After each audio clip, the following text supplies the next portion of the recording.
मैं बराबर कल से पुलिस के संपर्क में हूँ। पहले वाले एसपी के अभी जो एसपी तबादल करके तुरंत लगाए गए हैं उनके संपर्क में हूँ। महिला आयोग ने पुलिस को पत्र लिखा है सख्ती से कि आप तुरंत प्रभाव से 24 घंटे के अंदर एक दूसरे की निंदा करना बंद करें, बेटियों के साथ एकजुट होकर खड़े रहें। ऐसा कहीं नहीं है कि कोई चिंता नहीं कर रहा। माननीय मुख्यमंत्री जी ने कल ही आदेश दिए थे, लेकिन जो दुनिया की आज सच्चाई सामने आ रही है, अगर किसी ने किसी अपने अंदाज में किसी अपने तरीके में उस चीज को भी बोला है तो हमें पॉइंट को समझना होगा, ना कि ऐसे विषय को जिसके लिए हम बेटी के ही खुद खिलाफ चले जाएं। अपनी पर्सनल जिंदगी का तो सोचे। आजादी के मायने ये नहीं कि आप जो रिलेशन रखते हैं या फिर उसे बदनाम करें या फिर उसे आप जो है कोर्ट कचहरी तक लाएं। यदि आपको रिश्ता रखना है तो रिश्ता रखना है, नहीं रखना है तो नहीं हो सकती। जिस प्रकार ब्रूटली उस लड़की को मारा गया, उसके साथ जो भी किया गया वो भी सामने आने का हम इंतजार कर रहे हैं, क्योंकि पीजीआई में रिपोर्ट्स गई हैं। मैं बराबर कल से पुलिस के संपर्क में हूँ। पहले वाले एसपी के अभी जो एसपी तबादल करके तुरंत लगाए गए हैं उनके संपर्क में हूँ।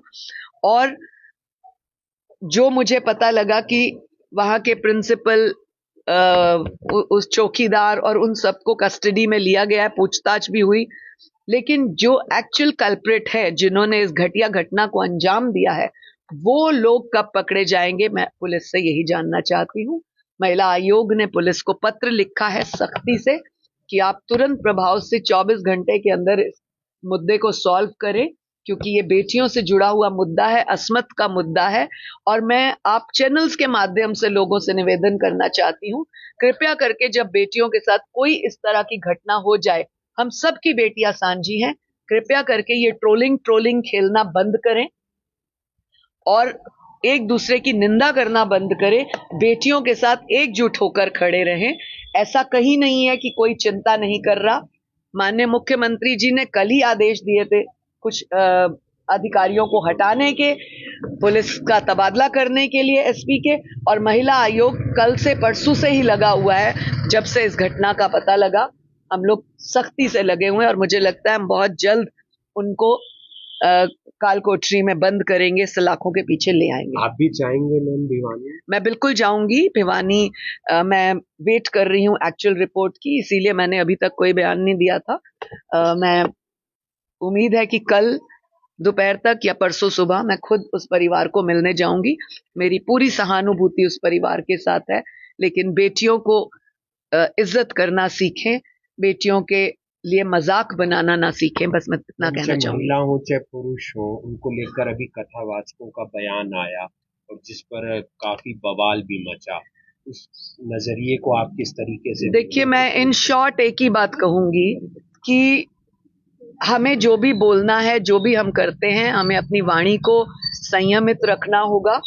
लेकिन जो दुनिया की आज सच्चाई सामने आ रही है, अगर किसी ने किसी अपने अंदाज में किसी अपने तरीके में उस चीज को भी बोला है तो हमें पॉइंट को समझना होगा, ना कि ऐसे विषय को जिसके लिए हम बेटी के ही खुद खिलाफ चले जाएं।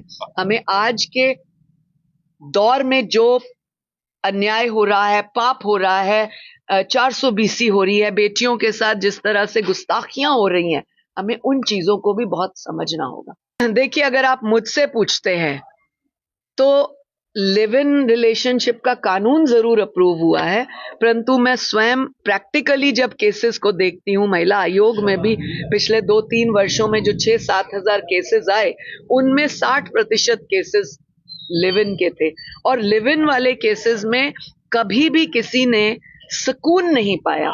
इसलिए हमें इन केसेस के ऊपर भी बहुत वर्किंग करनी पड़ जाती है और हमें इस विषय के ऊपर भी स्टडी करना होगा कि क्या ये कानून जो बना, जो छूट बनी, क्या वो हमारी पारिवारिक जिंदगी के लिए, हमारी सामाजिक जिंदगी के लिए, हमारी पर्सनल जिंदगी के लिए, चलिए समाज की नहीं सोचनी, किसी और की नहीं सोचनी, कानून की नहीं सोचनी, कृपया करके लड़के और लड़कियां अपनी पर्सनल जिंदगी का तो सोचे।